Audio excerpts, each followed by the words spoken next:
30 hertz straight up.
Thank you for tuning in to another wonderful Wednesday of Lupus Has No Face. I'm your host, Savannah Burks, and we are talking about real struggles, real life, and lupus and beyond. And I got Mr. Tone Deaf, Antonio Luckett, TDR Network, SNA Coaching. You know we always clown when we together. I don't know why. Like, this is probably the most unserious, serious shows when we are together. But this is also, I come to find out, this is y'all favorite episodes. Y'all love tuning into the episodes when me and her are doing them together. I noticed that. Oh, that's so thank you for the support. Thank you for the support. Okay. Y'all want to see what we're going to talk about? Okay, so we had to pivot a little bit, pivoting when things come up, you still got to go to work, right? You still got to get the people what they want, right? Yeah. So but we're still talking about grieving. The topic is slightly different, but we're still keeping it about grieving. And let's talk about why we are talking about grieving. What we got coming up? I wasn't ready. like this is the part where you're supposed to be. Okay, so first and foremost, people, yes, we had to pivot today. Okay, so life has been lifing for everybody across the world right now, right? So every once in a while, there are moments where our time schedule is not correct. So today was one of those days. Now, I have a work from home job right now. So a lot of times I can usually just get off right away. And then I'll come here. I'll do my pre-setup. This is just some behind-the-scenes footage for those of y'all. But that's okay because we got the 100th episode coming up soon. See, anyway. he don't never stay on track. How he's supposed to I'm sorry. I said I was going to, but because I'm not ready, I'm going to take this moment to just... This whole episode is already out the window. All right, because we 17 minutes late. So I ended up leaving from work. I ended up leaving from work almost 30 minutes later than I normally do. And then we had to pivot. And then, I'm just not ready. But the reason for this episode, I'm still not ready. I did all this talking. I'm still not ready. So... but today's episode is about, what do you say, grieving? Yes. Right. Okay. But this is a unique version of it today because oftentimes when people hear about grieving, talking about loss, talking about, dealing and living with that, it's usually in regards to the loss of a loved one. And if you've been paying attention to any of Lupus Has No Face episodes over the course of the last year, Savannah has really kind of under the table been having this subliminal conversation about grieving the loss of who you once were, grieving material things that you didn't have anymore, grieving a previous lifestyle that you used to live. And it actually we've been having behind the scenes conversations about that's something a lot of people don't talk about. They don't think about, like, yes, we want to grow into the new version of us because that's what we always want to do. Right. But we don't sit here and talk about how losing that old version of us really affects us. Because we do have old habits and comfort zones and things like that we find ourselves into that sometimes we got to learn to accept the fact that we can't go back to that. But while she does her thing, I'm going to go find what we're supposed to be talking about. See, this is why this show with him don't never be kind of like, it be serious though, but he gets on my nerves. That's because, okay. No, fine. What you looking for? She asked me to find something. I got it.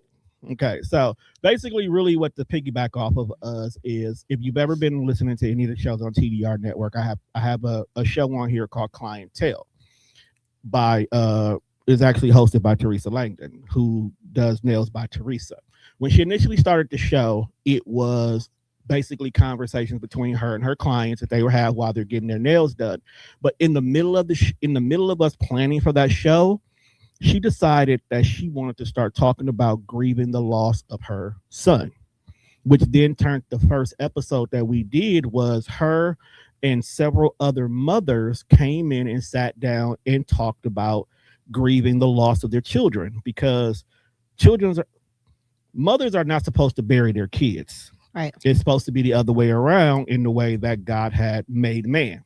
So a lot of times people are not ready to let go of that, and that grief process is hard. So her whole entire show turned into a big grieving process, and she's actually hosting the first annual Grief and Heal conference August 22nd, 2026. Now, tickets are still currently on sale. So if you want to go to the brunch day workshop, which we will be there, that's going from 10 a.m. to 2 p.m. Those tickets are $40. But if you want to go to the evening gala, which starts at 7 o'clock, which runs from 7 to 10, those are $90. And for those here in the city of Milwaukee who are going, you'll have guest speakers such as Michelle Pitts, Tori Lowe, Dr. Marcel Tipton, and a slew of other people who will be attending. So we will be in the building, Yes. at least for the brunch. I can't guarantee for the gala. I might be tired. We going to the gala. No, you going to the gala. I'm going home. We I'm going home. I did not pay for gala tickets. So I'm going home. But if you got anything that you guys are doing, or you are dealing with anything and you really want to find a good, happy place to heal at, come there, join us. Believe me, you will enjoy yourself. I've been to a few events that Teresa has been able to put on, and it's very powerful. Yeah. And it's a very healing situation. So make sure you go check that out. Okay. Like you said, we will be in the building. Thank you for tuning in, little fun size. Hey, boo, how you doing? Make sure you share, like, and subscribe. So, like you said, it's not just about grieving somebody that you lost, right? It's about grieving things that you once had, and the things that you're going through. And people don't understand sometimes how they feel and why it takes so long to get over certain things, because they don't understand that they are grieving, right? So that's what this episode is going to be about today.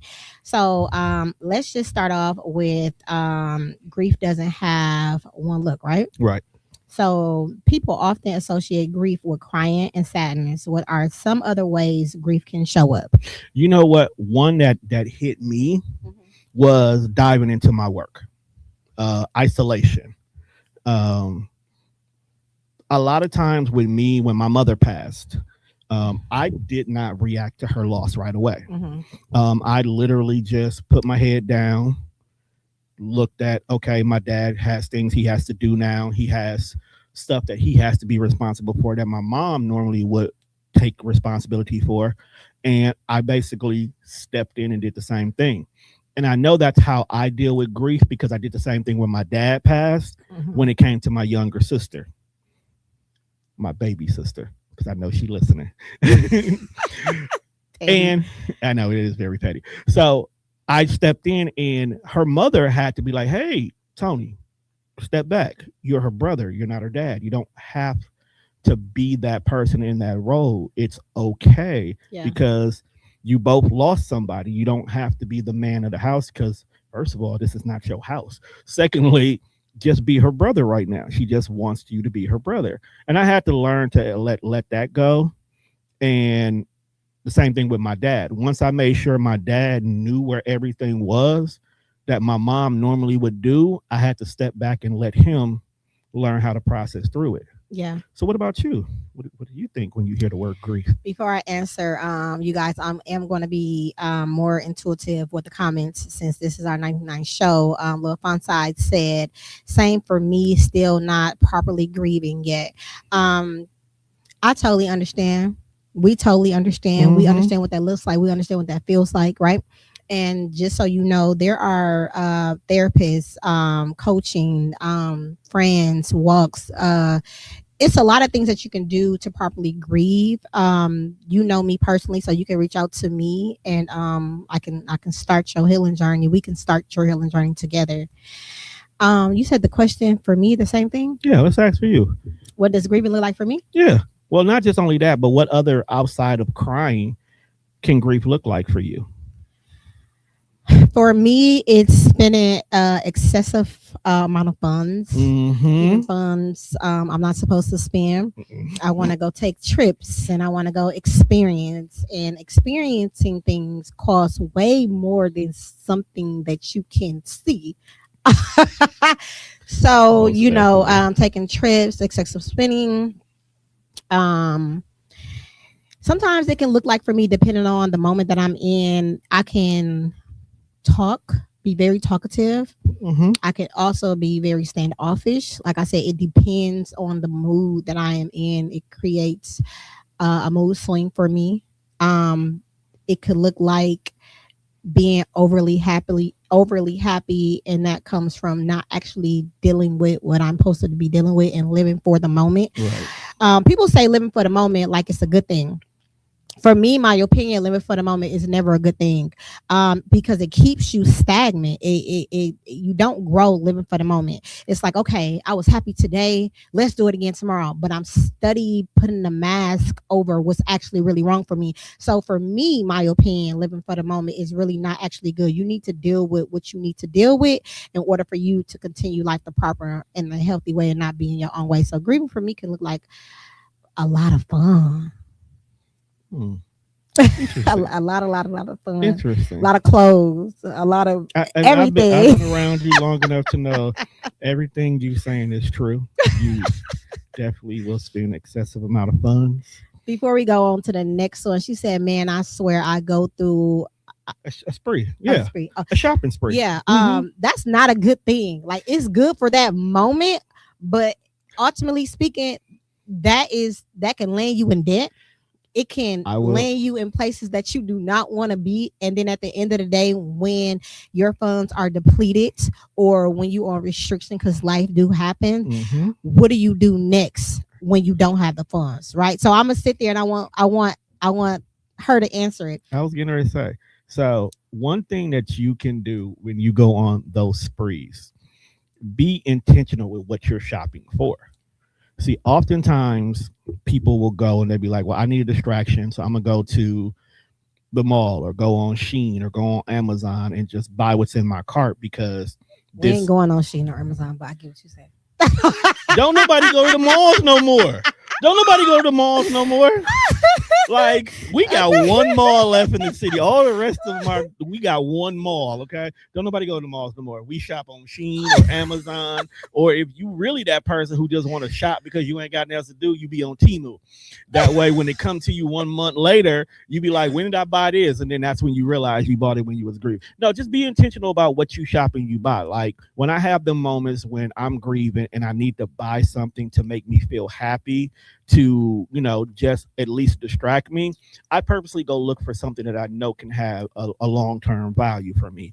Like last time I was grief shopping, I ended up buying like this huge massive toolkit, got all these drill bits, got all these things like that. So I just be in the house putting stuff together, building stuff, making stuff, because I know the long term, even though I bought that at the spur of the moment, I'm making it work for me the way I want it to work for me.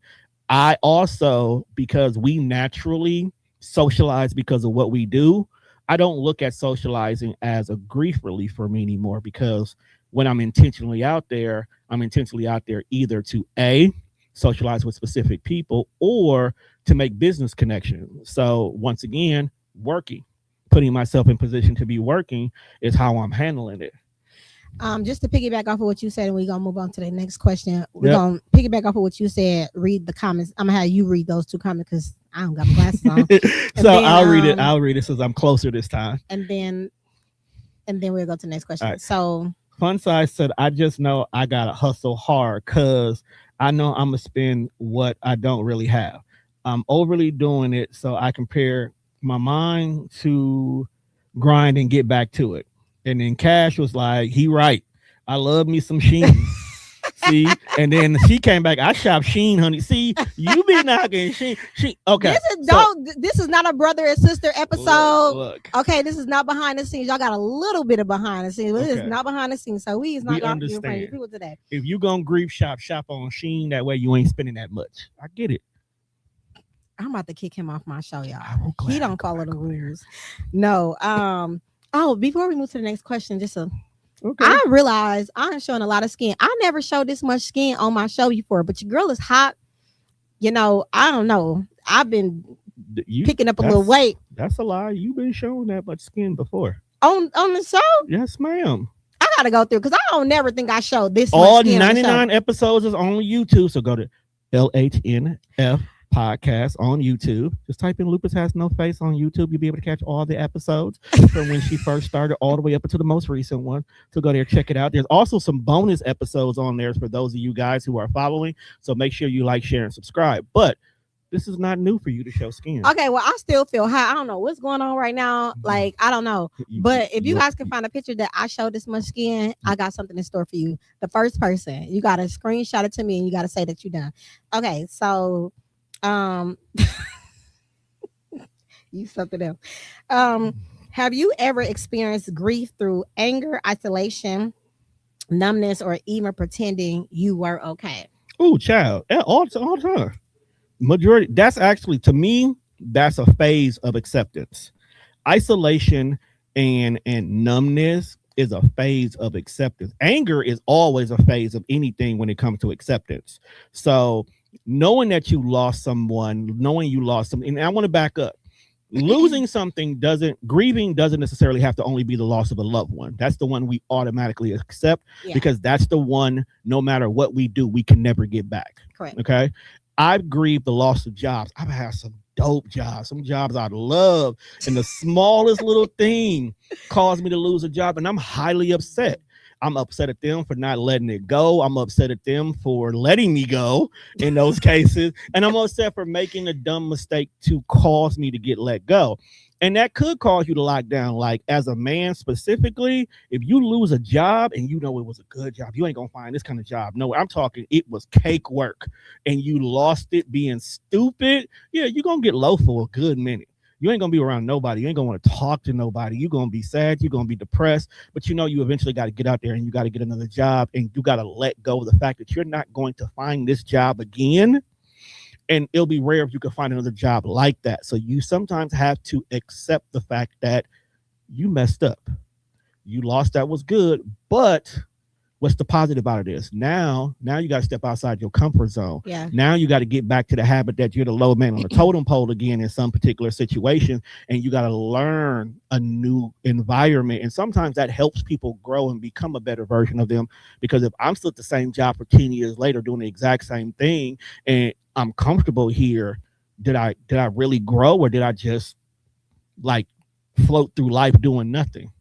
Okay. Yeah. I'm gonna comment on what you said, and then I'm gonna have you read. I'm gonna read it because I can see it, and it's not that long. It's not gonna hurt my eyes. It's not gonna hurt my eyes. Okay. So a lot of people grieve that, right? Right. My thing, because I'm a Libra, you know, we are the best. No, the lies they tell themselves. Libra season is coming up. No, so I like to see both sides of things, right? Physical and spirituality of it, because I'm a spiritual person. However, I believe sometimes we hold on to something so much to where in our mind we're so content that we think that this is the best job, this is a piece of cake job, this is something that we are diehard for because we feel like this is something that we have been waiting for. But in our reality, was that the best job? Were you going to grow? You know, what made it a great job for you? Was the benefits great? Was the opportunity to grow? Right. Were you being in your own way because you know you thought this was the best job and you was gonna stay there forever, and God said you need to grow, this is not for you. Exactly. You know what I'm saying? So I feel like people get comfortable where they're at and they get complacent, and not just for jobs, with love, kids, anything that they do in life that they feel is easy. A lot of people become complacent and comfortable, and I realized that anything that you want in life, Right. anything, I don't care if it's a car, a house, a relationship, a child, whatever it is that you want in life, it requires some dark days. It requires some gloomy days. It requires some loss. It requires some shedding, because you got to shed your old self to become this new person for the things that you want, right? Because it doesn't require, oh, excuse me, it doesn't require the same you. You Right. gotta sustain a certain level of a mindset. Right. You know what I'm saying? And your views have to be different, and your circle has to be different in order for you to obtain certain things. And I feel like God put us in position sometimes to show us, like, listen, I'm letting you relax right now at this job, but this is not your end goal. Right. You know what I'm saying? And Mhm. sometimes when we don't get out of our own way, he forces us to get uncomfortable. And being uncomfortable is a very good thing if you experience being uncomfortable, because I've experienced being uncomfortable. It can be a very good, positive thing, but you got to be uncomfortable in order to grow. If you're never uncomfortable, you will never grow. So, Look at dude using her coaching. Look at dude doing her homework. you know, it's in me, not on me. My daughter shopped at Shein sometimes, and she be having some pretty dope stuff. That was just fun. She's not funny. It's Lil just, Fun Size said we don't only shop at Shein. I know, babe. Lil Fun Size also said, got it. Hi, Dr. LaShawn. Hi, sis. How you doing? I miss you. She said, stop it. What am I supposed to be stopping? She was talking about me earlier. Oh, you, yeah. Tell them to stop. She I said, wasn't- that's true. Comfortability stops growth. It Yes, does. comfortability do stop growth. And Right. before you're gonna have to ask me the next question, but before like the things that we want, right? That we dream as a little kid. Mm-hmm. I don't remember none I dreamed as a little kid. But it does all come full circle. Like it comes full circle. And we be wanting, like I always tell you guys, I wanted everything glam. I wanted to own a hair salon, a nail salon, and have people work for me, because I am a full-fledged glam girl. But God said you're gonna be glamorous doing this type of work. The stuff that I do now, that was not something that I wanted to do, but I'm good at it. I'm great at it, and I actually love what it is that I do. So sometimes you got to listen to that voice, and sometimes you got to have isolation in order to hear your thoughts. A lot of people don't like sitting with themselves because they don't like the way that they think, but you got to be able to sit in quiet. Girl, I love being by myself. Sometimes. My whole life is built around being able to be by myself. So just Yeah. letting you know, I enjoy my alone. Libra season, yeah. She already know what time it is, and she a Cancer. I love you too. See, this is why me and Dr. LaShawn get along. She a Cancer, I'm a Sagittarius. We are bonded. We That's are not bonded. a fire sign though. It doesn't have to be a fire sign. Fire. Look at you. Like she said, stop. That's you. Okay. Why do you think two people can experience the same loss but grieve completely differently?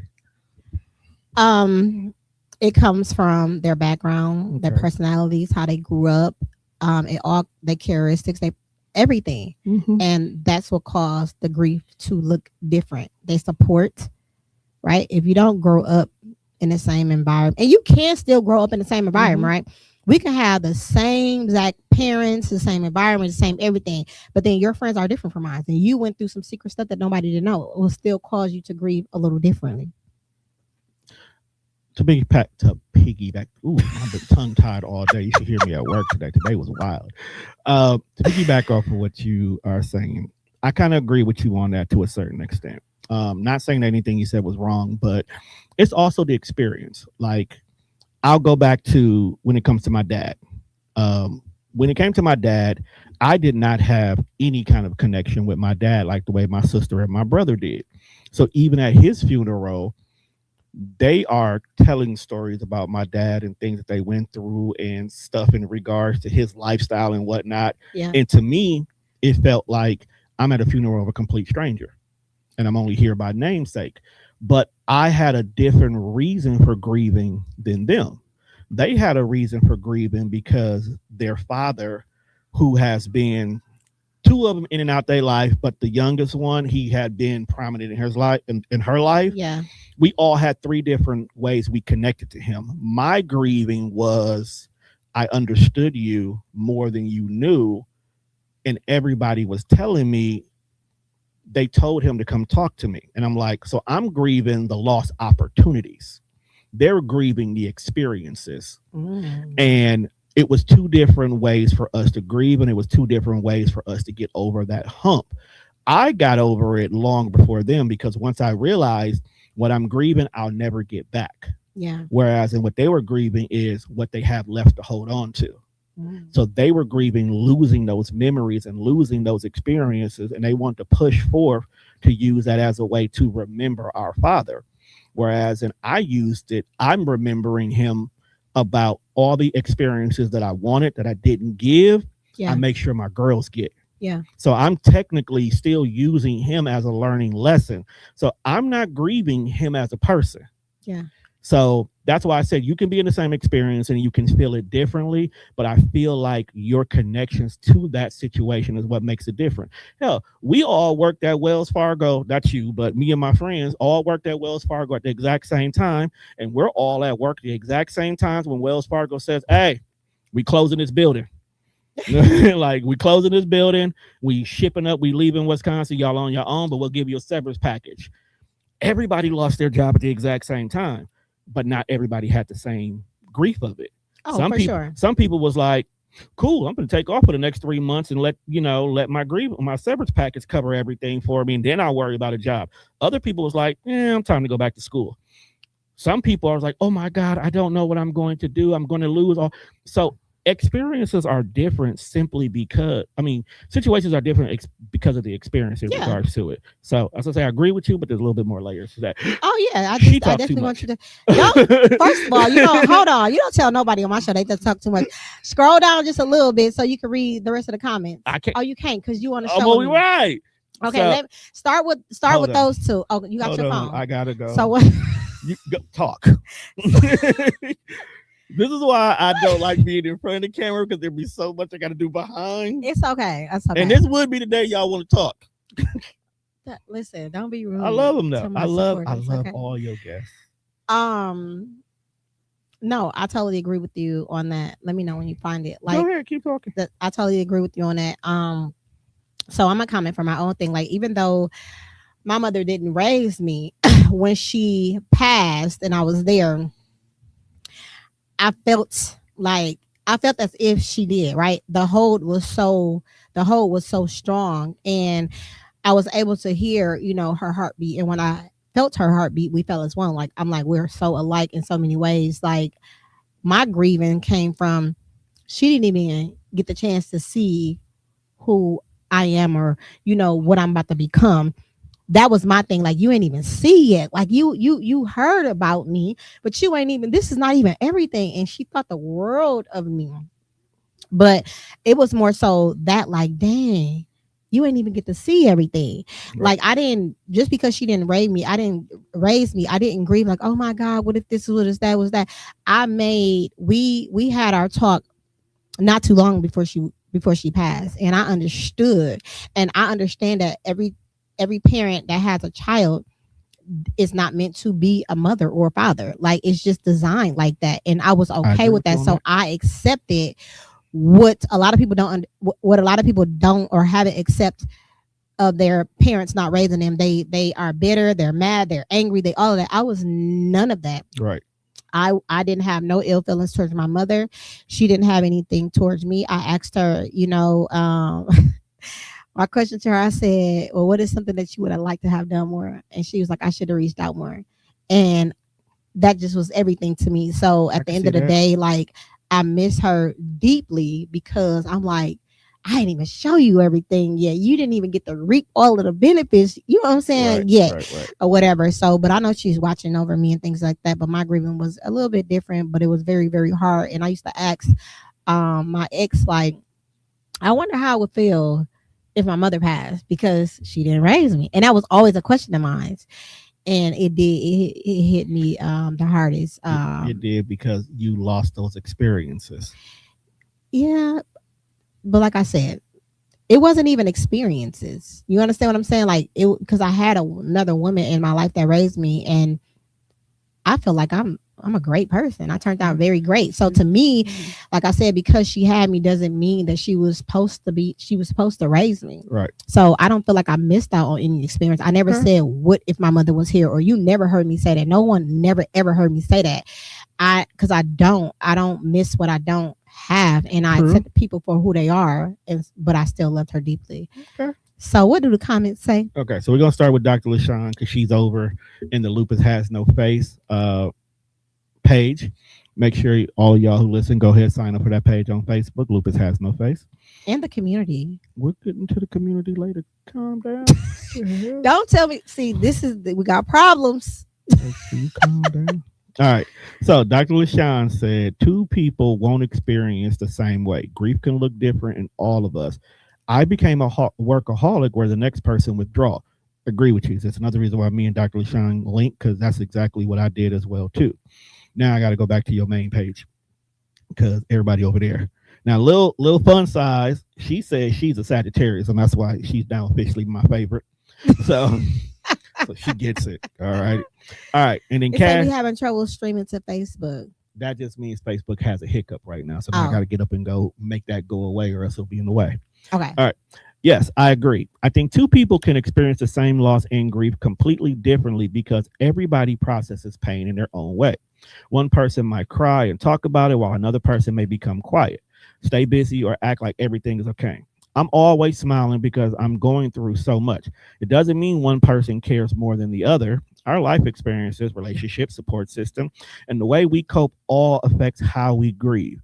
I've learned not to judge somebody by how their grief looks because sometimes the person who looks the strongest is hurting the most. Yes. This is where the phrase check on your strong friends really come into play at. Yes. Because when I tell you, when my mom passed, everybody just thought that I was cool because everything was still the same. I was still doing the studio. We were still taking care of events. I was still outside with my peoples when I was. So nobody thought that I was affected, but actually deep down inside, I was battling so many mental issues because a lot of people don't know me and my mom's had a falling out for a brief moment in time because I had a traumatic childhood because of her.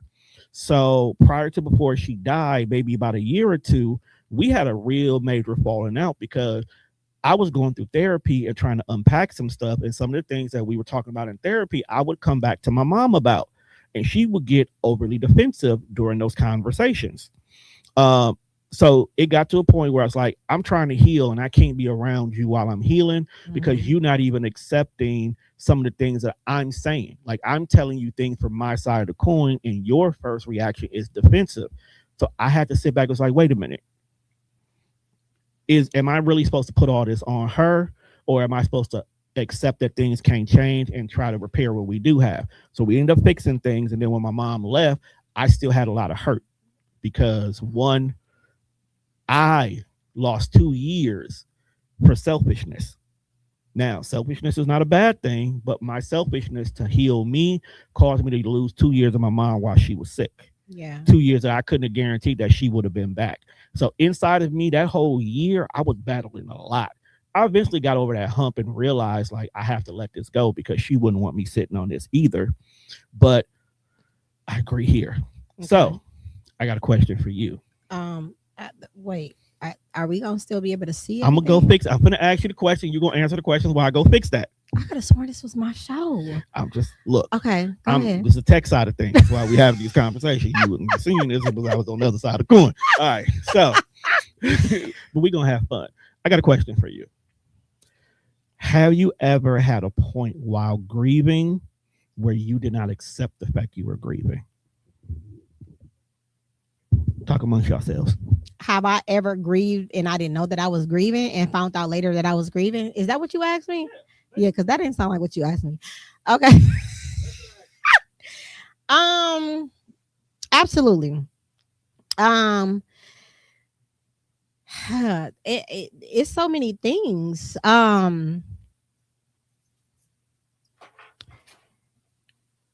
Relationships are always easy to talk about, right? So my relationship, even though I left, it doesn't make it any easier, right? I feel like and it doesn't hold any weight when you have to leave something, or when you feel like you forced to leave a relationship because you constantly talk about the same thing over and over and over again. And for me, I'm a very intuitive person. Okay. I'm very transparent. Would you agree? Unfortunately, yes. Okay. Uh, I'm very intuitive and I'm very transparent. So I have no problem with articulating how I feel and how you made me feel. And when I'm trying to get your attention as a man, Right. um, I check myself because we had issues. This is not always pretty, y'all. We had issues, and I had to make sure I checked myself. So when I came to a man, that my tone was going to be received the proper way. So that's a lot that I have to do on my back end because I get emotional just having to say these type of things. Because to me, in my head, why are we going through this? You know what I'm saying? So for me, once I go through something over and over and over and over again, and this is with any relationship, Right. um, platonic or not, if I have to say things too many times and we have to talk about the very same thing over and over and over again, once I feel like I had a conversation with you, we agreed, you understood where I was coming from, you had any time to follow up, whatever, and you continue to disrespect me because that's what it is. You're being disrespectful to me. You can't, and to me, you can't love me and disrespect me at the same time. So you're going to force me to leave. And if I have to leave, that it's like, dang, we had so much this. You all of you wasn't bad. So grieving a person can be grieving the late night conversations, the companionship, the outings, the smell, the touch, the support, the everything, like how you Right. brought a side out of me. Oh my. And some people, I feel like when a person, if a person can bring the kid side out of you, that means so much to me.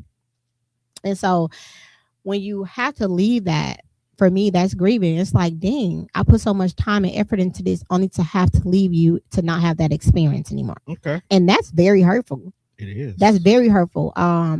It's not a it's not, oh, I stopped talking to her or I stopped talking to him. And it's not that. It's my feelings hurt. You took a piece of me because I had to leave you. So that right there, whether it's friendship, whatever, that doesn't always feel too well either.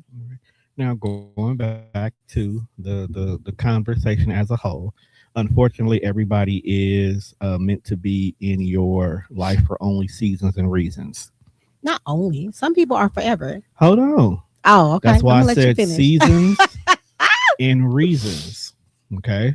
Once you establish and you learn what that individual's reason for being in your life, that's when you can determine whether or not it's a short term or a long term situation. And I think a lot of times we want to give short term situations long term attention. And we often don't want to let go of that. And then when we do finally get to that point where keeping it in our lives, whether it's a job, whether it's a car, whether it's a relationship, we want to hold on to it longer than we're supposed to. That's when that hurt gets even harder. And we really can't say, I don't want to let it go because I've put too much time into this. I put too much effort into this. And then that's when God intervenes and be like, look, I'm going to give you rug burn on your hand because you can't hold on to this no more. You got to let it go. And then we start grieving that loss, not realizing that it may be a blessing in disguise. A meme a picture that used to always pop up on my timeline in regards to my grieving groups that I was a part of is it's a little girl holding a teddy bear. And the teddy bear looked like this. But God was standing in front of her, basically asking her to give him the teddy bear. But behind his back, he had a bear twice her size. Yeah. Ready to give to her. Yeah. And I often look at that as we hold on to the little things and don't realize we can get something so much more greater if we can just learn to let it go when we know it's not good for us. Staying at a job for 10 years, knowing you don't really like this job when you could have easily found the perfect job for you if you just learn to accept the fact it's time to go. Yeah. So two things for that. I did experience that. I knew I was supposed to leave a long time ago, and I'm talking about to the point I was envisioning leaving, envisioning packing my bags, envisioning this, but because I promised that I wouldn't leave, it made me stay longer than what I was supposed to. So you do get, I'm spiritual, so I do get things to tell me like this is the end of it.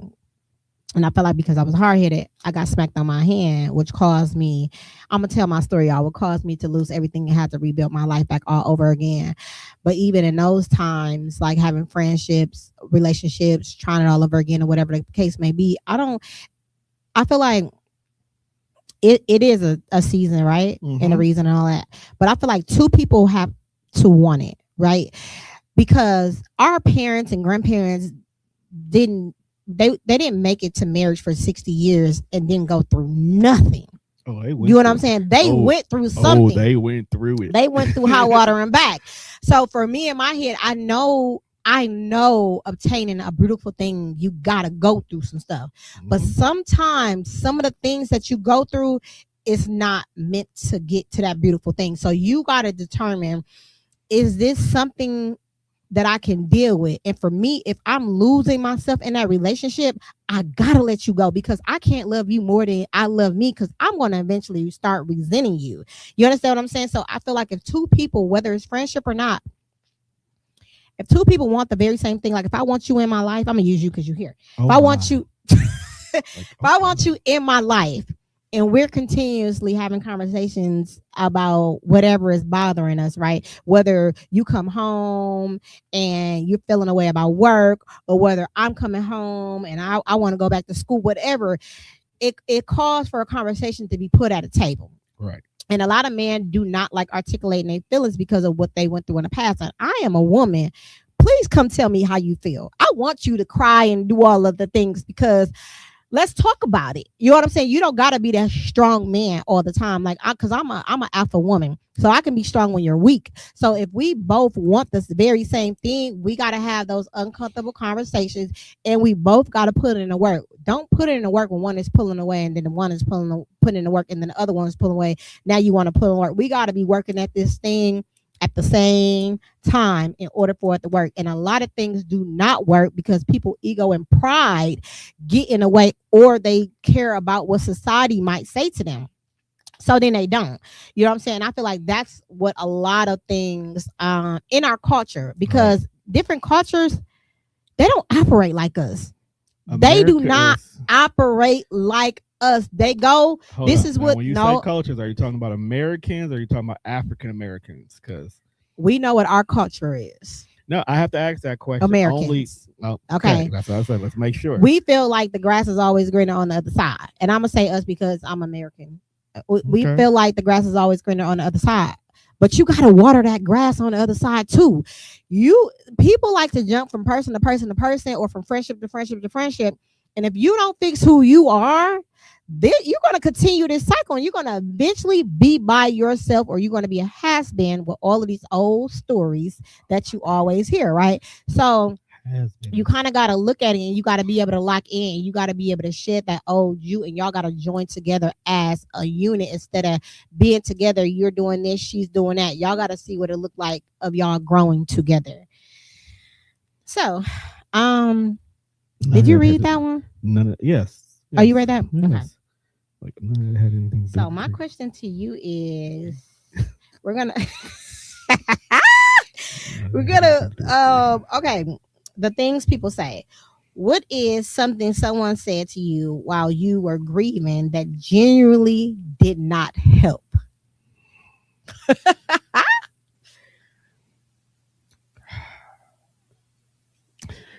Okay.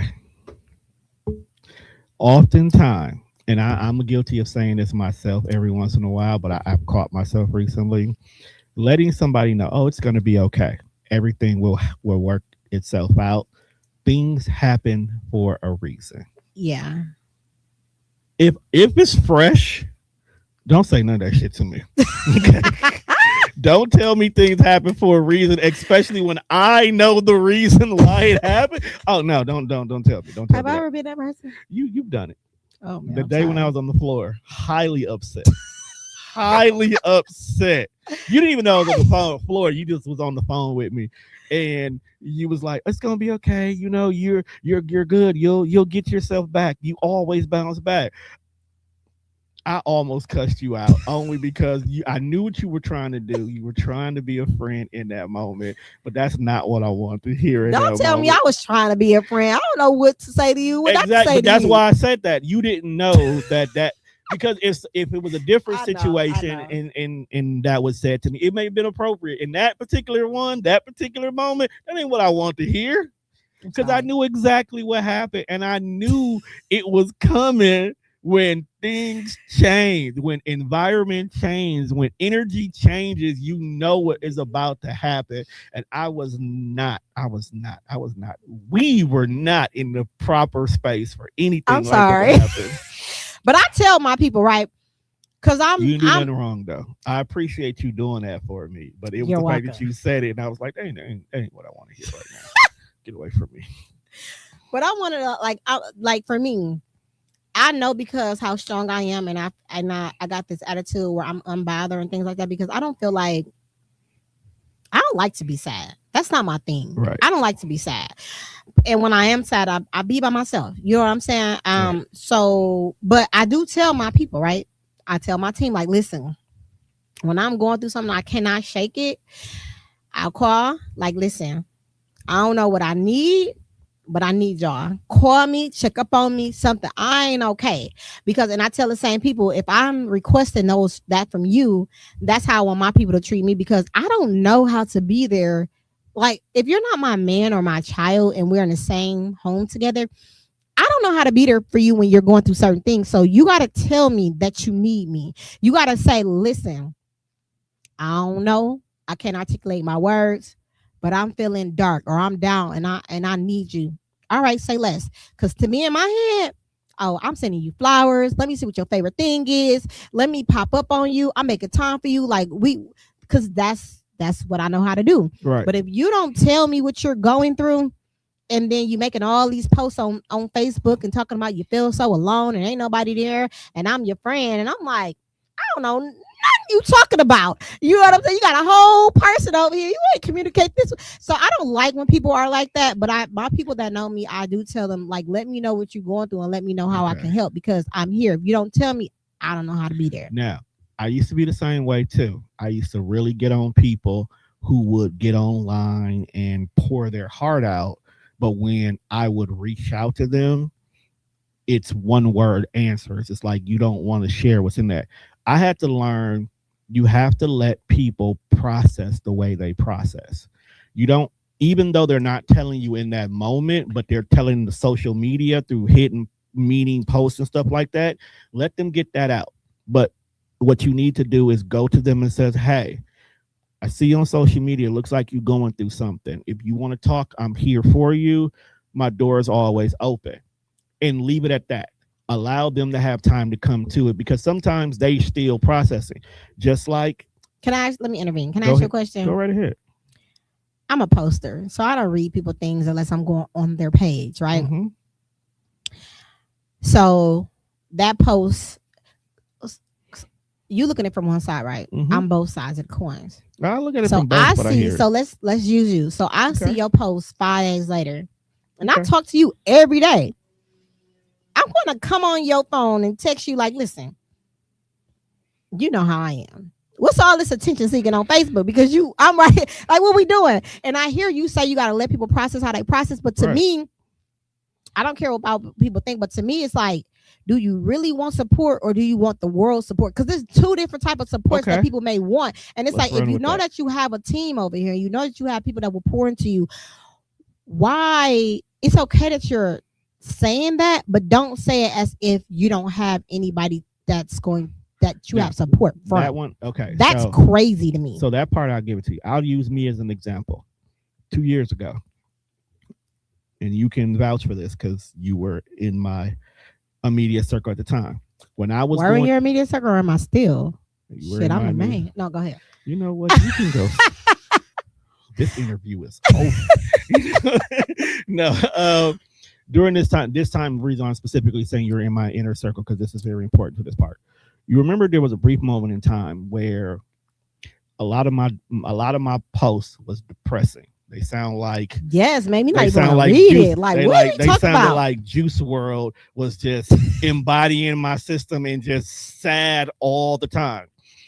I was doing that more so as a way to be able to let out how I was feeling. Yeah. One of the biggest things with me is I process a lot of stuff to myself. And that was one of my biggest things. Not saying that I didn't have a circle of people, because me, and Juan will be in here 2-3 times a week. People used to come to the studio, hang out, and we talk. But I wouldn't share my grief, my problems, my pains, things I was dealing with. Why? Why is it so easy? I want to know why. Like, why I'm is getting it there. okay? It's easier because, remember, I'm always the strong friend. So I'm the one who everybody comes to help process their stuff. And in my mind, and this is how some strong people think, if I'm always supporting you, are you really strong enough to handle what I need to put on you? If you're always going through something, every single time I talk to you, there's a problem. There's your man problem, work problem, money problem, kids problems. If every time I talk to you, there's a problem, when do you have space to receive my problems? So who do I have to talk to? I was talking to my therapist. My therapist gave me suggestions like, have you ever thought about just Doing saying it? Right. That's what I was about to say. Yeah, just Just saying test the it. waters. So I would start with some people who I can pour into, but a lot of times they would come back with the, it's going to get better. You're going to be okay. You'll get through this. I didn't want to hear that. Okay. I wanted somebody to actually feed into me. So I would go on social media and I would say what was on my mind, and I would pour in, I would just say exactly what it was, how I feel, what it was, and these are the narratives. And two different things happened simultaneously. One, so many men would come to my inbox, bro. I am so glad you said that. I've been wanting to say that for so long that I needed like the fact that you just get out here.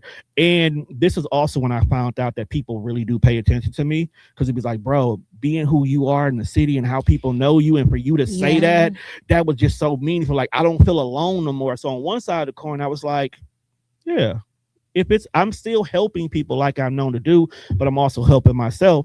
But the other thing was, I got a lot of people who I didn't think was paying attention to me come to me, bro, you good?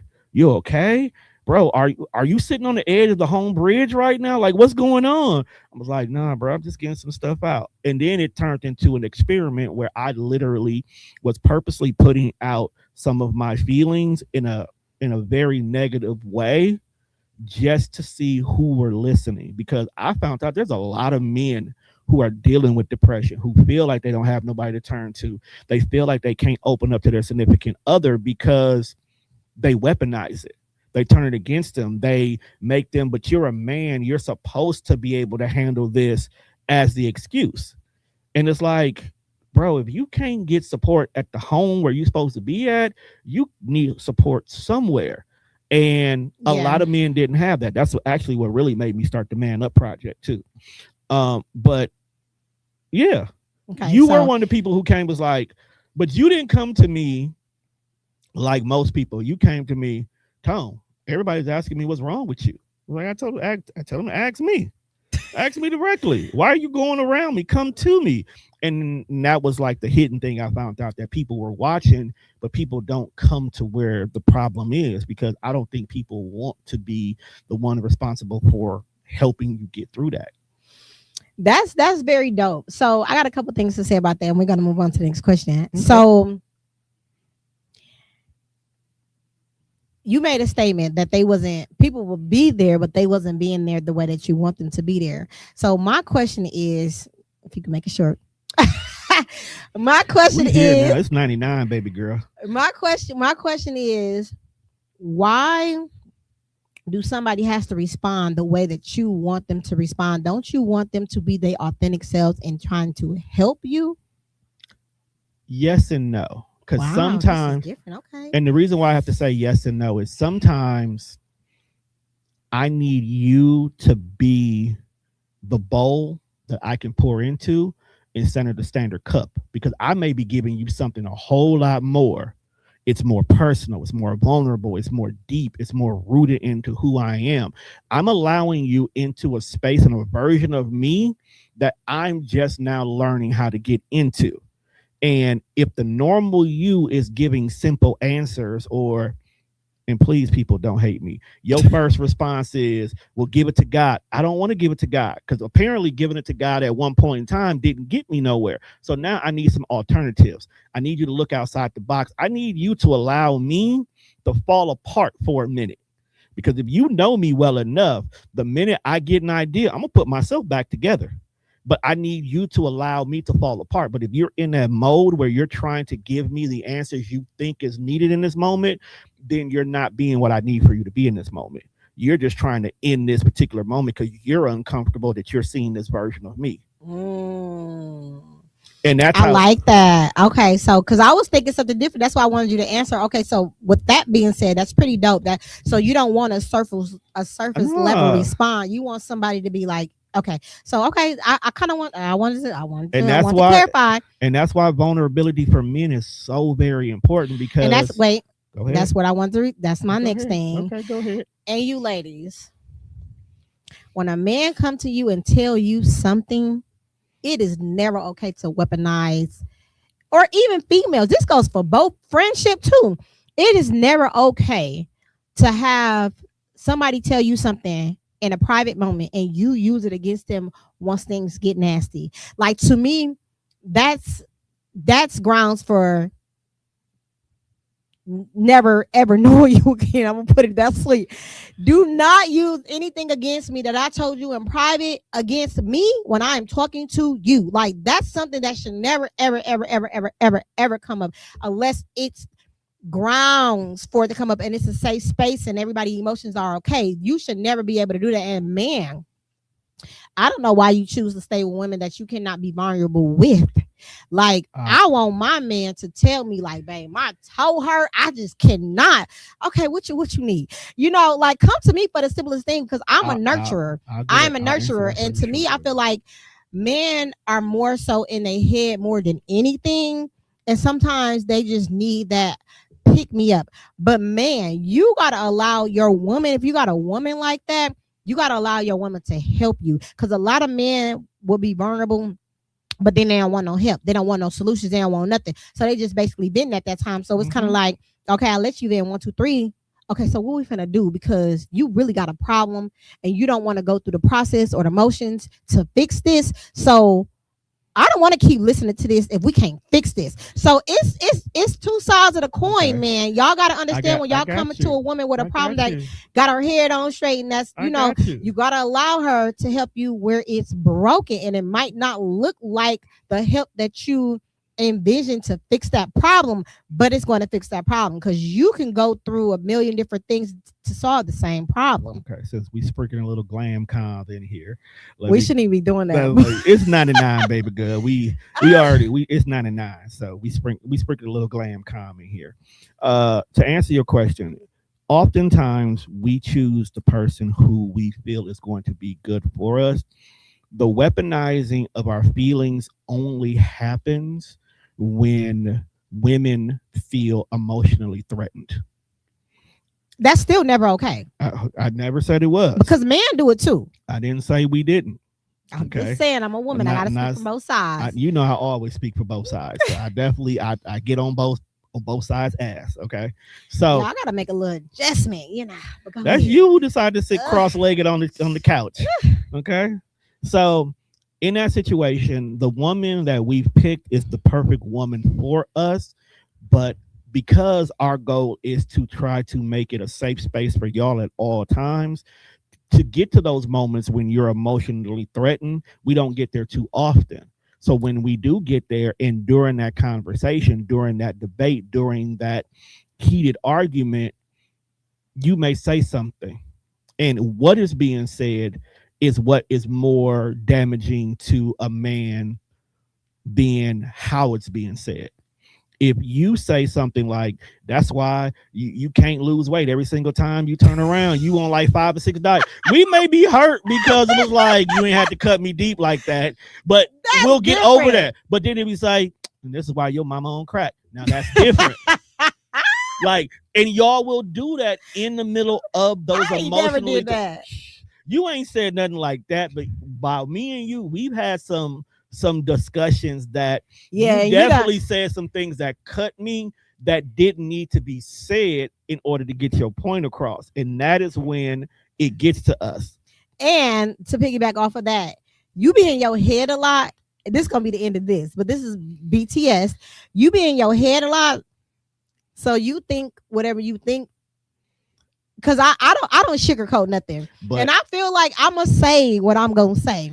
That's just it. But I feel like to me sometimes you've done it a lot to me, and I'll be like, oh, so that's what we doing, and you'll be like, well, no. So I look. I never said I was a perfect person, and I never pretended to be. So I do have my flaws, but the one thing I can say, we all do, but what saves us is communication. And I was going to say, communication, apologizing, and moving forward. We are both adult enough that when we know that things have gone left, we know how to. One of us in that moment is smart enough to be like, look, we're gonna stop right here. Because we both gonna say something that we can't take back. Or you know what? We do that, and I feel like it's the one that's mostly at fault that does that. It's so funny how it happens. Yeah. Like the one that's like at fault, I'll be like, you know what? Because you want to go eat? But don't talk. Because we know that the apology needs to come, and trying to say it now in this moment while we're still heated, it's not gonna feel authentic. It's not going to be received. Yeah, and that's so why taking that break allows us to be like, okay, look, I'll take accountability on what I said here because that was wrong on my part.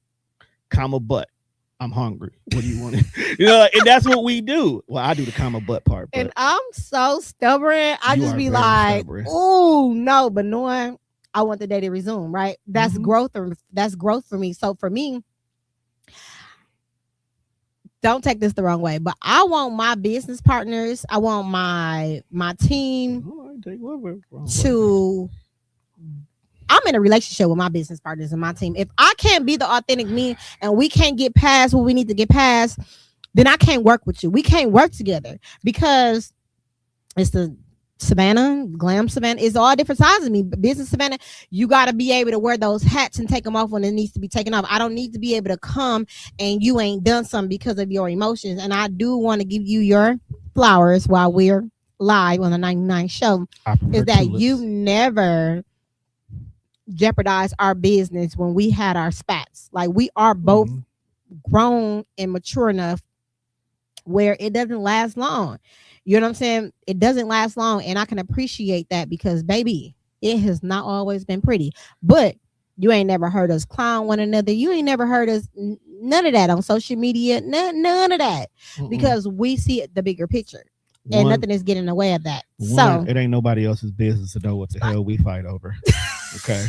It ain't none of y'all damn business what we fight over. Number two, that is to me, people who do that, who put other people's business out there, they're not smart, and I'm gonna say that nicely. And that's somebody I would never want to work with either. That's what I was gonna say. I'm gonna say it nicely because we're on Lupus Has No Face. If it was glam, it'd be a different conversation. But they're not smart because at the end of the day, either you're going to lose a business partner, which you're going to lose leverage in regards to what your brand are you building. Absolutely. Or you're going to come back and start working, and now the level of trust in regards to the brand is different. No clients are going to want to come to you because if you're doing this to a person who you're breaking bread with, what are you going to do when it comes to my information? Exactly. And that's what I think about. So, you know, when people and assistants and stuff want to come work for me, I need to know what's going on because you can't be bashing nobody coming to me. Because what makes me off limits? Also, I don't like the people who do that because how do you know? You don't know what my relationship is with somebody you're talking about. You don't know who I know. Like you cannot be. You don't like Dooch, for an example, and you come and you start bashing Dooch. I'm like, I'm not going to let you bash Dooch and think we still going to do business because that's my boy. We do business together. Now, if it's more than that, that's between you and him. I don't want to know. Exactly. Nobody want to hear all of that. But don't be talking about my boy Dooch because everyday media is the stuff. Okay. So if you can't work with me, go work with everyday media. Get you together. Okay. It's your go. It's my go. Yeah, we My almost go. gotta wrap this up. No, why are we in a rush? Nigga, we having fun. We are having fun. If y'all want us to stay a little bit longer, because this is a 99 show, we are gonna be celebrating next week Wednesday for the 100 show. All right. Let us know. I'm hot. That's because how you hiding? You got on less clothes than me. I don't know. That's cray, as the kids be saying. All right, I had it, but I lost it. Here we go. Where to go? All right, let's go. All right. Okay, I gotta get back. I gotta find it. We got too many questions over here. All right. Okay, what would you say to yourself if you were able to sit next to them while you're going through your grieving process? That's the question. What would I say to me if you could sit beside yourself during the hardest moment? Said? I'm trying to read the question the correct way. If you could sit beside yourself during the hardest moments of your grief, what would you tell that version of yourself? Huh. That's funny because I just said I don't like people just telling me it's gonna be okay. You go get through it. So now what would I gotta ask? So it depends on what grief. Okay, so what lane am I going in? Okay, let's go ahead. Let's say you grieving a job you lost, because I already know what you'll tell yourself if you were grieving a relationship. Lord knows, girl, you should have been gone. So what I would tell myself anyway. That last man was better instead. You should have talked to the bar owner. I know what you would say to yourself. Shut up. What would I tell myself? Yes. I would tell myself to breathe, to relax. Go to the spa. Is this me or you? Because I'm trying to figure it out. I'm sorry, the soda. Okay, so I would tell myself to breathe, to relax, to power my phone off, to take vacation from work,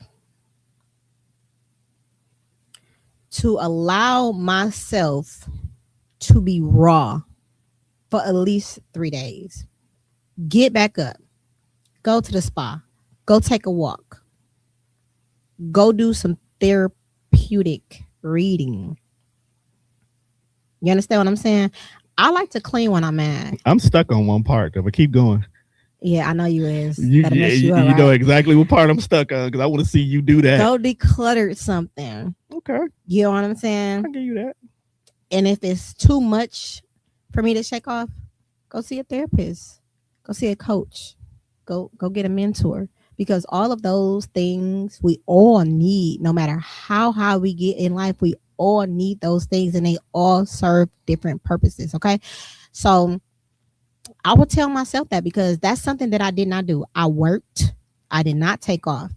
I did not do a lot of those things until later, or I'll take a day here and I'll take a day there. But, you know, I would tell this version, the old version, to relax. You don't think I can relax? No, that's not the part. That's not the part that got me. All that you say, I can vouch, minus one thing. I can vouch you do. And it's because it's part of your regular everyday routine. Cleaning is one thing that I would definitely always tell myself to do, because sometimes decluttering your house declutters your life, declutters your mind. And that little moment of time when you're doing that deep cleaning, you tend to find out things about yourself that remind you who the fuck you are, in so many words. And then that's how you can pivot past that. Because you've been on the phone with me after I done lost a job or two here. And the first thing I say to myself, I'd be like, man, fuck that job. I'm hireable. And you heard me use the word hireable a lot. Like, I'm hireable, so I can find a job anywhere. Matter of fact, I'm gonna find a job better than that one, because what I wanted out this job, I say to myself, I got it. I really was only at this job because if I'm calling it a job, I wasn't planning on being there for a while. If I called it a career, that means I had purpose and I knew what I wanted to do out that one. So that's why this current one, I'll never say I have a job, I got a career, because everything I learned is here. Okay. But I agree with you. But the one thing I can't believe, you cutting your phone off. You're not gonna cut your phone off, man. And I will. You can't. My phone is crazy. Like, you can't. You can't. Don't never say I can't. My phone is mad. I crazy. will challenge like, you. I have. Let me see. I have I have 825 text messages. Okay. See, that's I have terrible. 1,000. I don't even 121,693. Unread Like, messages. You see how terrible my that voice is? messages is crazy. I have 1,300 voice messages that I have not gotten to, and I know it's And- opportunities on all of these. And what I And that's do her. to get through it, I'll go through 5 a day. That's all I'm giving myself. 5 unread emails, not including the current emails, but 5 unread emails, 5 missed calls, and 5 voicemails. That's 15 additional things. See how And sad that they is? all, I go through. See how sad that is? That's why I can't turn my phone off, but I will turn my phone off. This is why I said she can't turn her phone off. Oh, Lord. Savannah could not leave her phone off for 24 hours if she tried. Okay, he is right about that, but that's what I will tell that person, and I will try to tell the person. I was trying to tell that person that, and my business phone, which is crazy because I use my personal line as my business phone, which I need to switch it over and then only have this for emergency purposes. I said I was gonna make a post today and say my number was going to be changed. So we're not gonna put that out there. What? We're not gonna put that number out there. My new number? Mm-hmm. Okay, so we're not gonna close. Listen, y'all. You got any last things you want to say before I close this out? Close it out. Okay. So remember next week, right? Mm-hmm. He said because he ain't ready for it. He ready for it, but he ain't ready for it. He know how it goes when it comes to promoting this thing. But I'm just a man trying to get his hustle on. Next week, you guys, is my 100th anniversary. Okay, anybody? It's not your 100th anniversary. It's your 100th episode. Dang, this is my show. If I want to say that, let me say. No, I'm just like, okay. So next week is my 100th episode anniversary. Anybody that has been on Lupus Has No Face, whether you're on Zoom, because we're going to have a Zoom link for all my people that's on Zoom in different cities and states, and you are here in the city, please come inbox me, inbox him. Let us know you coming. It's going to be a celebration, okay? It's no me. It's no platform without you guys. I really do appreciate my support system. All the way around the board. I'm not one of those people that, I got it out the mud. No, I got a great idea, great things that I put out, but we don't move unless you guys are attentive in attendance. Okay. So I appreciate anything that you guys do when it comes to Lupus Has No Face, Glamorous Conversations, and everything else that falls under the umbrella. We do have an event on the 22nd. I will let you know where that's going to be at once Tone pull it up. Come see me. Come see the event. You pulled it up? No. Oh, you didn't pull it. So I can't even close this out. You can close it out. I gotta say, I told you I'm not on that side of the thing. I couldn't.